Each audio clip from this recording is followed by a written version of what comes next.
നിങ്ങൾ ഒരു കാര്യം ആലോചിക്കണം. കേരളത്തിലെ ആകെ ജനസംഖ്യ 3,61,00,000 സർക്കാർ കണക്കുകൾ വ്യക്തമാക്കുന്നത്. ഈ 3.5 കോടിയിലധികം അല്ലെങ്കിൽ 4 കോടിയിൽ താഴെ ജനസംഖ്യയുള്ള കേരളത്തിൽ സജീവമായി പ്രവർത്തിക്കുന്നത് 11 മലയാളം സാറ്റലൈറ്റ് ന്യൂസ് ചാനലുകളാണ്. ഒന്ന് ആലോചിച്ച് നോക്കിയേ. 4 കോടിയിൽ താഴെ ജനസംഖ്യയുള്ള ഒരു സംസ്ഥാനത്ത്, അതായത് രാജ്യത്തെ സംസ്ഥാനങ്ങളിൽ വലിപ്പത്തിൻ്റെ കാര്യത്തിൽ 21ാം സ്ഥാനത്ത് നിൽക്കുന്ന കേരളത്തിൽ സജീവമായി ഇപ്പോഴും പ്രവർത്തിച്ചുകൊണ്ടിരിക്കുന്നത് 11 വാർത്താ ചാനലുകൾ. തീർന്നില്ല.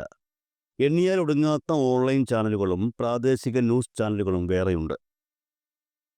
നമുക്കിപ്പോൾ ഓൺലൈൻ ചാനലുകളുടെയും പ്രാദേശിക ന്യൂസ് ചാനലുകളുടെയും കാര്യം അങ്ങ് മാറ്റി നിർത്താം. വാർത്താ ചാനലുകളുടെ കാര്യം നോക്കാം. നമ്മുടെ തൊട്ട് അയൽപ്പക്കമായ തമിഴ്നാട്ടിലേക്ക് പോയാൽ സംസ്ഥാനത്തെ ഇപ്പോഴത്തെ ജനസംഖ്യ 8,53,00,000. അതായത് കേരളത്തിൻ്റെ ഇരട്ടിയിലധികം ജനസംഖ്യയുള്ള സംസ്ഥാനമാണ് തമിഴ്നാട് എന്നർത്ഥം. ഇനി ഇവിടെ പ്രവർത്തിക്കുന്ന ന്യൂസ് ചാനലുകളുടെ കാര്യം പരിശോധിക്കുമ്പോഴാണ് നമ്മൾ തിരിച്ചു പോകുന്നത്. കേരളത്തിലെ ജനസംഖ്യയേക്കാൾ ഇരട്ടിയിലധികം ജനസംഖ്യയുള്ള തമിഴ്നാട്ടിൽ ഇപ്പോൾ സജീവമായി പ്രവർത്തിക്കുന്ന ന്യൂസ് ചാനലുകൾ എത്രയാണെന്ന് ചോദിച്ചാൽ അത് കേരളത്തിൽ പ്രവർത്തിക്കുന്ന ന്യൂസ് ചാനലുകളേക്കാൾ ഒരെണ്ണം കുറവാണ്. അതായത് സജീവമായി പ്രവർത്തിക്കുന്നത് 10 ന്യൂസ് ചാനലുകൾ ആണ്. മറ്റു ചെറിയ പ്രാദേശിക ചാനലുകളും ഓൺലൈൻ ന്യൂസ് പ്ലാറ്റ്ഫോമുകളും തമിഴ്നാട്ടിലും സജീവമായി പ്രവർത്തിക്കുന്നുണ്ട്. നമ്മളിവിടെ പറഞ്ഞത് സാറ്റലൈറ്റ് ചാനലുകളുടെ കാര്യമാണ്. ഇനി നമുക്ക് വീണ്ടും കേരളത്തിലേക്ക് വരാം. കേരളത്തിൽ ഇപ്പോൾ അവസാനമായി വന്ന ന്യൂസ് ചാനൽ ന്യൂസ് മലയാളം 24/7 ആണ്. ആ ചാനൽ നിലവിൽ വന്നിട്ട് കുറച്ച് നാളുകളെ ആയിട്ടുള്ളൂ. ഇനി ഞാനൊരു കാര്യം പറഞ്ഞാൽ വിശ്വസിക്കണം. ഇനി 1-2 ന്യൂസ് ചാനലുകൾ വന്നാലും അവർക്കും കേരളത്തിലിടം കാണും. കേരളത്തിലെ മലയാളികളുടെ ഇടയിൽ അവർക്കും ഒരു സ്ഥാനമുണ്ടാകും എന്നുള്ള കാര്യം ഉറപ്പാണ്. ഈ ന്യൂസ് ചാനലുകളുടെ റേറ്റിംഗ് തീരുമാനിക്കുന്ന സംഗതിയാണല്ലോ ബാർക്ക്. ഈ ബാർക്ക് റേറ്റിംഗിൽ കാലങ്ങളായി 1ാം സ്ഥാനം നിലനിർത്തിക്കൊണ്ടുവന്ന ഒരു ന്യൂസ് ചാനലാണ് ഏഷ്യാനെറ്റ് ന്യൂസ്. കഴിഞ്ഞ കുറച്ചാഴ്ചകളായി ഈ ഏഷ്യാനെറ്റ് ന്യൂസിന് ഒരു ചെറിയ ഇടിവ് സംഭവിച്ചിട്ടുണ്ട്. അതായത് 1ാം സ്ഥാനത്തേക്ക് റിപ്പോർട്ടർ TV ഇടം പിടിച്ച കാഴ്ചകളാണ് കുറച്ച് ആഴ്ചകളായി നമുക്ക് കാണാൻ സാധിച്ചത്. കഴിഞ്ഞ ആഴ്ച പ്രേക്ഷകരെ ഞെട്ടിക്കുന്ന ഒരു സംഭവമുണ്ടായി. റിപ്പോർട്ടർ TV 1ാം സ്ഥാനം നിലനിർത്തുകയും ഏഷ്യാനെറ്റ് ന്യൂസ് 3ാം സ്ഥാനത്തേക്ക് പിന്തള്ളപ്പെടുകയും ചെയ്തു. അതായത് 24 ന്യൂസ് കഴിഞ്ഞ ആഴ്ച 2ാം സ്ഥാനത്തെത്തുകയായിരുന്നു. മലയാള വാർത്താ മാധ്യമ ചരിത്രത്തിൽ ആദ്യമായിട്ടാണ് ഏഷ്യാനെറ്റ് ന്യൂസ് 3ാം സ്ഥാനത്തേക്ക് പിന്തള്ളപ്പെടുന്നത്. ഇപ്പോഴത്തെ ബാർക്ക് റേറ്റിംഗ് പുറത്തു വന്നപ്പോൾ മറ്റൊരു ഞെട്ടലാണ് പ്രേക്ഷകർക്ക് സമ്മാനിച്ചിരിക്കുന്നത്. ഏഷ്യാനെറ്റ് ന്യൂസ് 1ാം സ്ഥാനത്തേക്ക് വീണ്ടും എത്തിയ കാഴ്ചയാണ് ഈ ആഴ്ച കാണാൻ കഴിഞ്ഞത്. മാത്രമല്ല റിപ്പോർട്ടർ TV 2ാം സ്ഥാനത്തേക്കുമല്ല 3ാം സ്ഥാനത്തേക്ക് കൂപ്പുകുത്തി വീഴുന്ന കാഴ്ചയും പ്രേക്ഷകർക്ക് കാണാൻ പറ്റി. കഴിഞ്ഞ ആഴ്ച മുഴുവനും 1ാം സ്ഥാനത്ത് വലിയ പോയിന്റ് വ്യത്യാസത്തിൽ നിലയുറപ്പിച്ചിരുന്ന റിപ്പോർട്ടർ TV ഒറ്റയടിക്ക് തകർന്ന് തരിപ്പണമായി മൂക്കും കുത്തി വീഴുന്ന കാഴ്ചയാണ് നമ്മൾ കണ്ടത്. ഏഷ്യാനെറ്റ് ന്യൂസ് 1ാം സ്ഥാനത്തേക്ക് വീണ്ടും എത്തി എന്നുള്ളതല്ല പ്രേക്ഷകരെ കൂടുതൽ അമ്പരപ്പിച്ചത്. റിപ്പോർട്ടർ TV തകർന്നു വീണു എന്നുള്ളതാണ്. റിപ്പോർട്ടർ TVയുടെ തകർച്ച പ്രേക്ഷകരെ ഞെട്ടിപ്പിച്ചതിന് കാരണമുണ്ട്. ഏഷ്യാനെറ്റ് ന്യൂസ് അവരുടെ ബാർക്ക് റേറ്റിംഗിൽ മുന്നേറ്റം ഉണ്ടാക്കിയിട്ടല്ല 1ാം സ്ഥാനത്തേക്ക് എത്തിയിരിക്കുന്നത്. എന്നാൽ റിപ്പോർട്ടർ TV അവരുടെ റേറ്റിംഗിൽ തകർന്നു വീഴുന്ന കാഴ്ചയാണ് കാണാൻ സാധിച്ചത്. ബാർക്ക് റേറ്റിംഗിൽ 28ഓളം പോയിന്റുകൾ ഇടിഞ്ഞ് താണു വീഴുകയായിരുന്നു ഈ പറയുന്ന റിപ്പോർട്ടർ TV. ഇനി ഒരു കാര്യം കൂടി പറയാം. റിപ്പോർട്ടർ TVക്ക് പണി കിട്ടിയത് ഏത് വഴിയാണെന്ന് മനസ്സിലായോ? പുറത്തു വരുന്ന വിവരങ്ങൾ അനുസരിച്ച് റിപ്പോർട്ടർ TVയുടെ റേറ്റിംഗ് ഇടിഞ്ഞു താഴാൻ കാരണമായ പണി വന്നു കയറിയത് അവരുടെ എക്സിക്യൂട്ടീവ് എഡിറ്ററായ സ്മൃതി പരുത്തിക്കാട് വഴിയാണ്. പണി കൊടുത്തത് ആരാണെന്ന ചോദ്യത്തിന് അത് CPM അനുഭാവികളാണെന്നാണ് മനസ്സിലാക്കാൻ സാധിക്കുന്നത്. ഈ ബാർക്ക് റേറ്റിംഗ് എന്താണെന്ന് എല്ലാവർക്കും വ്യക്തമാണല്ലോ. അതിനെക്കുറിച്ച് അറിയാത്തവർ ആരെങ്കിലും ഉണ്ടെങ്കിൽ ഇന്ത്യയിലെ ടെലിവിഷൻ ചാനലുകളുടെ പ്രേക്ഷക പ്രീതിയും അതുപോലെ തന്നെ ആ ചാനലുകൾ കാണുന്ന നിരക്കും അളക്കുന്നതിനുള്ള ഒരു ഔദ്യോഗിക മാനദണ്ഡമാണ് ബാർക്ക് എന്ന ബ്രോഡ്കാസ്റ്റ് ഓഡിയൻസ് റിസർച്ച് കൗൺസിൽ എന്ന സ്ഥാപനം തയ്യാറാക്കുന്ന റേറ്റിംഗ്. എന്തിനാണ് ഈ റേറ്റിംഗ് തയ്യാറാക്കുന്നതെന്ന് ചോദിച്ചാൽ ഈ റേറ്റിംഗിലൂടെ ചാനലുകളുടെ ജനപ്രീതി എത്രത്തോളം ഉണ്ടെന്ന് അറിയാൻ കഴിയുമെന്നുള്ളതാണ്. അതുവഴി ചാനലുകൾക്ക് പരസ്യം നൽകുന്നവർക്ക് അത് ഏത് ചാനലിൽ പരസ്യം നൽകണമെന്ന് തീരുമാനിക്കാൻ കഴിയും. മാത്രമല്ല ചാനലുകൾക്ക് അവർ നിർമ്മിക്കുന്ന പ്രോഗ്രാമുകൾ ഏത് സമയത്തൊക്കെ സംപ്രേഷണം ചെയ്യണമെന്ന് നിശ്ചയിക്കാൻ കഴിയും.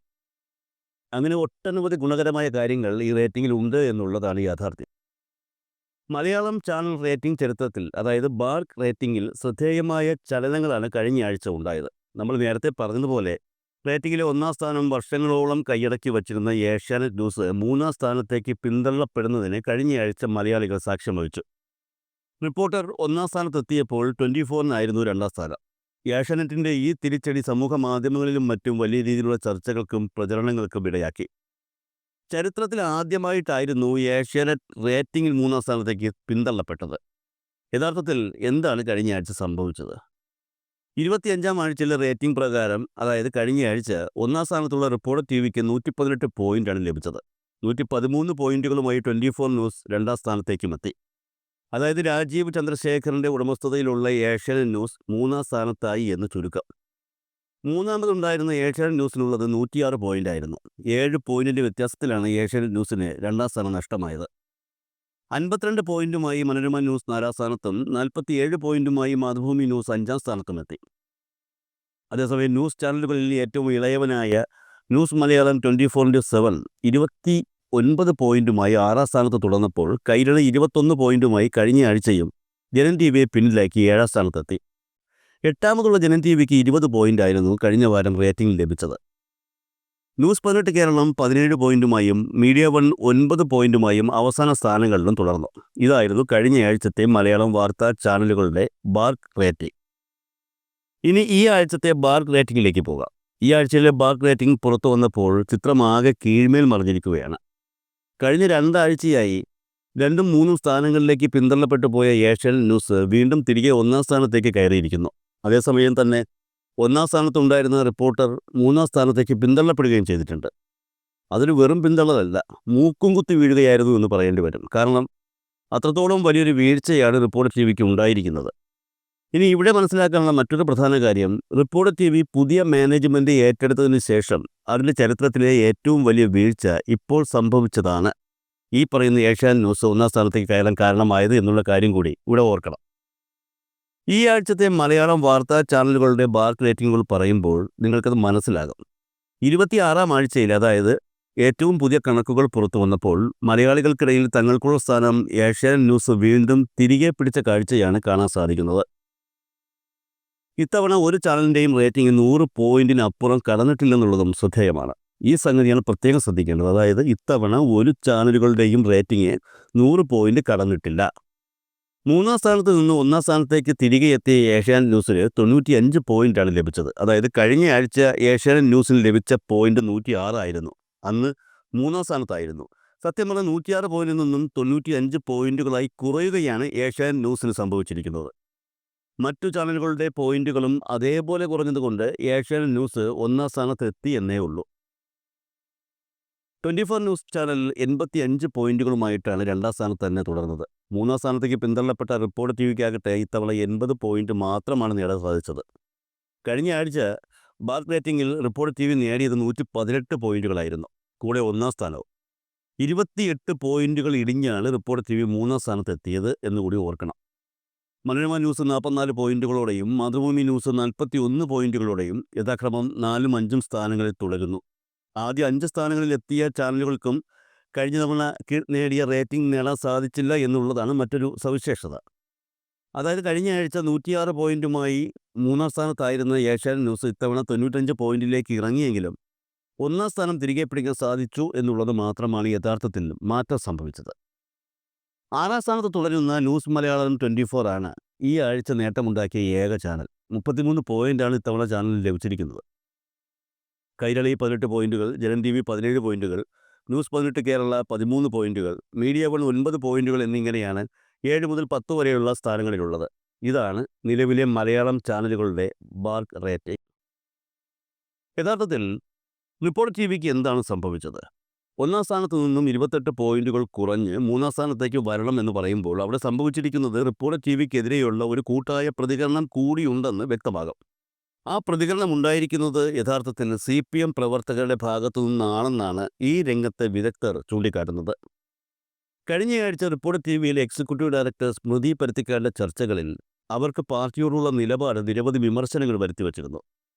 സ്മൃതി ആങ്കർ ചെയ്യുന്ന ചർച്ചയിൽ CPMന് വേണ്ടി നേതാക്കൾ സംസാരിക്കുമ്പോൾ അതിന് തടസ്സപ്പെടുത്തുന്ന രീതിയിൽ ഇടപെടുകയും തൻ്റെ വാദങ്ങൾ ചർച്ചയിൽ അടിച്ചേൽപ്പിക്കാൻ ശ്രമിക്കുകയും ചെയ്യുന്ന നിലപാട് വലിയ രീതിയിലുള്ള വിമർശനങ്ങൾക്കാണ് വഴിവെച്ചത്. നിങ്ങൾ എന്ത് ചെയ്തു ഈ നാടിന് വേണ്ടി? ഞങ്ങൾ എന്താണ് ചെയ്തത്? ചെയ്തുകൊണ്ടിരിക്കുന്നത്. എന്തുകൊണ്ടാണ് ഞങ്ങളെ കൂടുതൽ ജനങ്ങൾ ഞാൻ പറയട്ടെ, അല്ല ഇത് മര്യാദകേട്.